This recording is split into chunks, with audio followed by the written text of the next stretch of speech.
Hello అండి, రొయ్యలు ఉల్లగడ్డ కూర ఎలా చేయాలో ఈరోజు చూద్దాం. ముందుగా రొయ్యలు క్లీన్ చేసుకొని ఉప్పు పసుపు వేసి ఇలా పెట్టుకోండి. ఇప్పుడు ఉల్లగడ్డలు 2 ఉల్లగడ్డలు కడిగి ఉప్పు పసుపు వేసి ఉడకపెట్టి పక్కన పెట్టుకోండి. ఇప్పుడు దాంట్లోకి ఎర్రగడ్డ టమాటా ఇలా సన్నగా తరిగి పక్కన పెట్టుకోండి. ఇప్పుడు ఒక గిన్నె పెట్టి దాంట్లో తిరగమాతకి ఆవాల గింజలు వేసి ఎర్రగడ్డలు సన్నగా తరిగిపోయిన ఎర్రగడ్డలు వేసి బాగా ఫ్రై చేయండి. అవి బాగా ఎర్రగా బాగా ఫ్రై అవ్వాలి. అలా అయిన తర్వాత ఇప్పుడు టమోటా కూడా వేసి బాగా ఫ్రై చేయండి. బాగా ఎర్రగా ఫ్రై అయిందాక మార్చండి. అది బాగా మాడకుండా ఇలా ఫ్రై అవ్వాలి. ఇప్పుడు కరివేపాకు కూడా 2 రెబ్బలు తీసుకొని అది కూడా దీంట్లో వేసి ఇలా కలిపెట్టుకోండి. ఇప్పుడు ఈ గ్యాప్లో అల్లం తెల్లగడ్డ పేస్ట్ అది రెడీ చేసి పెట్టుకోండి. ఇది వాడిన తరువాత అల్లం తెల్లగడ్డ పేస్ట్ కూడా ఇలా రెడీ చేసి పెట్టుకోండి.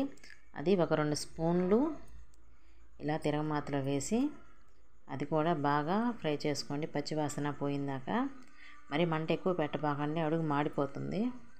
ఇలా మంట కొంచెం తగ్గించుకొని అప్పుడు ఫ్రై చేయండి.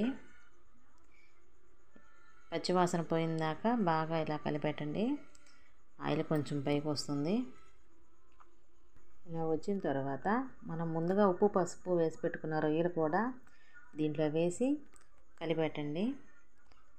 ఇలా చేయడం వల్ల దానికి రొయ్యలకి బాగా అల్లం పేస్ట్ అవన్నీ బాగా పడుతుంది, నీచు వాసన రాదు.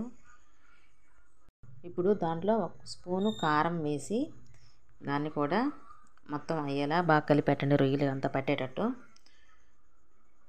ఇలా మొత్తం అంతా బాగా కలపండి.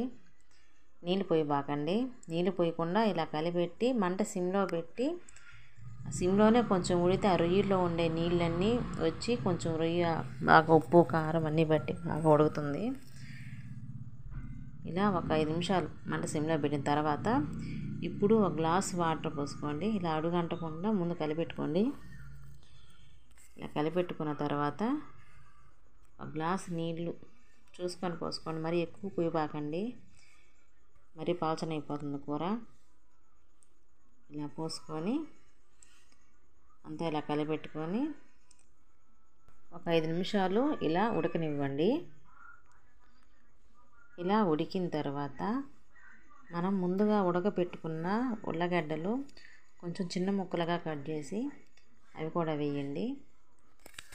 అవి కూడా వేసి ఒకసారి ఇలా చిన్నగా కలిపెట్టండి, ఉల్లగడ్డలు మరీ చిదురవ్వకుండా. ఇలా కలిపెట్టిన తర్వాత మనం ముందుగా ధనియాలు, పట్టా మొగ్గ, మిరియాలు ఇవన్నీ నూనె లేకుండా వేపుకొని పొడి చేసి పెట్టుకోవాలి. మెత్తగా ఇలా మెత్తగా వేపుకొని పొడి చేసి పెట్టుకోవాలి. ఆ పులుసు ఉడికిన తరువాత ఈ పొడి లాస్ట్లో పులుసు ఇంకా దింపేస్తామనగా 1 నిమిషం ముందు 1 స్పూను 1.5 స్పూను ఇలా చూసుకొని వేసుకోండి. ఇలా వేసుకున్న తరువాత అది ఇలా కలిపెట్టుకొని మంట కొంచెం సిమ్లో పెట్టుకొని దాన్ని ఒక 5 నిమిషాలు ఇలా సిమ్లో ఉడకనివ్వండి. ఉడికిన తర్వాత పులుసు కూడా కొంచెం గుత్తంగా అలా వస్తుంది. మరి నీళ్ళు ఎక్కువ పోసుకోబాకండి, ఇలా ఉంటేనే బాగుంటుంది. ఇప్పుడు లాస్ట్లో కొత్తిమీర వేసుకొని 1 నిమిషం అలా ఉంచి ఆఫ్ చేసుకోండి. అంతే, చాలా సింపుల్, చాలా టేస్ట్గా చాలా బాగుంటుంది.